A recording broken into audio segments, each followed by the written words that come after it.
De pocos poetas se habrá escrito tanto como de Rainer Maria Rilke. Pocos habrán sido tan leídos, tan estudiados, tan admirados. En España se tuvo noticia de su obra desde una fecha tan temprana como 1910, cuando Eugenio d'Ors le dedicó una de sus atentísimas glosas.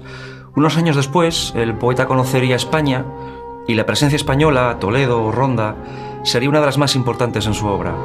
Ahora Antonio Pau le dedica una biografía modélica que leerán con gusto tanto los admiradores de Rilke, que siguen siendo legión, como cualquier interesado en la historia de Europa y en las complejidades del espíritu humano. Antonio Pau comienza señalando que no hay ningún otro autor que haya dejado un rastro tan minucioso de su vida como Rilke. No solo en su obra literaria, también en su epistolario, uno de los más extensos que se conocen.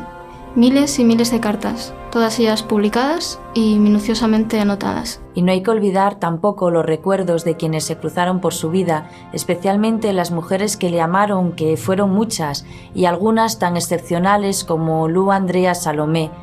Todas ellas, conscientes de que se habían cruzado con una figura excepcional, dejaron escritos sus recuerdos. Antonio Pau no se pierde en la intrincada selva de la bibliografía rilkeana.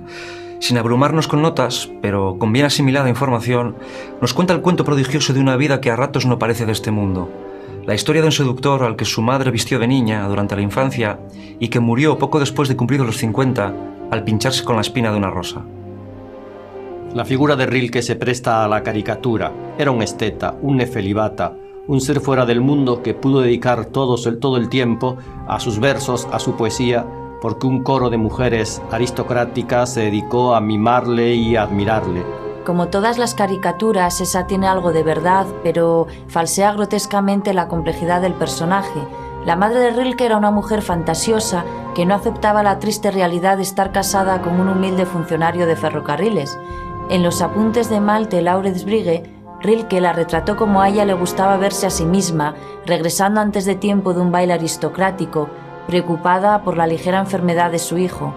Las cartas, sin embargo, nos presentan a una mujer que nada tiene que ver con esa figura idealizada.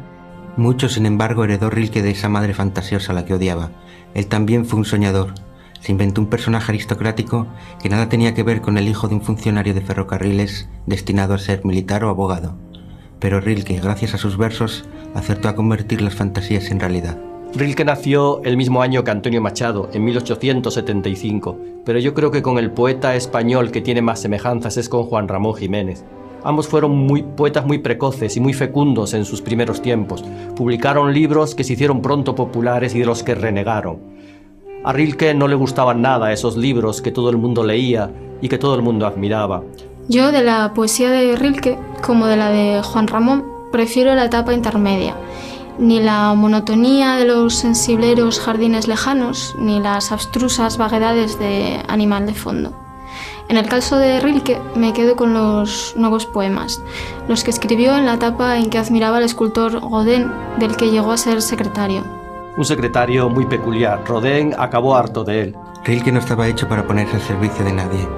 Era más bien el mundo el que debía estar a su servicio. Decía que a mí me gustan sobre todo los nuevos poemas. Esos poemas en los que Rilke aprende a convertir su angustia en cosas y a despersonalizarse ante el objeto contemplado. Muchos de estos poemas proceden de sus paseos por el Jardin des Plantes de París. Rilke obtuvo permiso para entrar en ellos antes de que se abrieran al público, y allí se pasaba las horas observando las plantas y los animales. Hay pocos ejemplos como el de Rilke de entrega absoluta a la poesía. No fue el complaciente parásito que algunos nos quieren presentar. Sus primeros libros tuvieron mucho éxito y le habría sido fácil seguir por ese camino, pero él quiso ir más allá, y cuando la poesía se le resistía, transcurrió una década de angustiosa esterilidad entre el inicio y la terminación de las prodigiosas elegías de Duino. Supo tener paciencia y esperar sin engañarse ni traicionarse. La biografía de Antonio Pau está inteligentemente ilustrada, muy inteligentemente ilustrada. En el primer cuadernillo se nos ofrecen las imágenes del poeta y de las personas que estuvieron cerca de él. El segundo es un prodigioso recorrido por los lugares en que transcurrió su vida, que en buena parte coinciden con los del Grand Tour, aquel viaje formativo que la aristocracia europea debía hacer obligatoriamente para completar su formación. El tercero reproduce las obras de arte que le influyeron. Ningún viaje más fascinante que el que siga el itinerario rilkeano. Rilke es el auténtico poeta europeo. Europa fue su verdadera patria.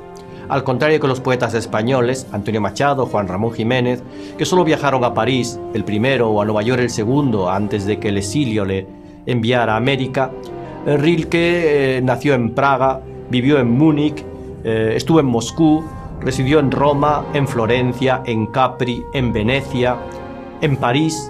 No olvides los lugares españoles. Mucho había soñado con Toledo, desde que conoció en París al pintor Zuloaga y admiró en su casa un cuadro del Greco. Y Toledo no le defraudó, pero su gran descubrimiento fue Ronda, esa prodigiosa ciudad partida en dos y al borde de un abismo. Allí, en los jardines del Hotel Victoria, hay una estatua suya, y se conserva, tal como él la dejó, la habitación donde escribió los versos de su trilogía española.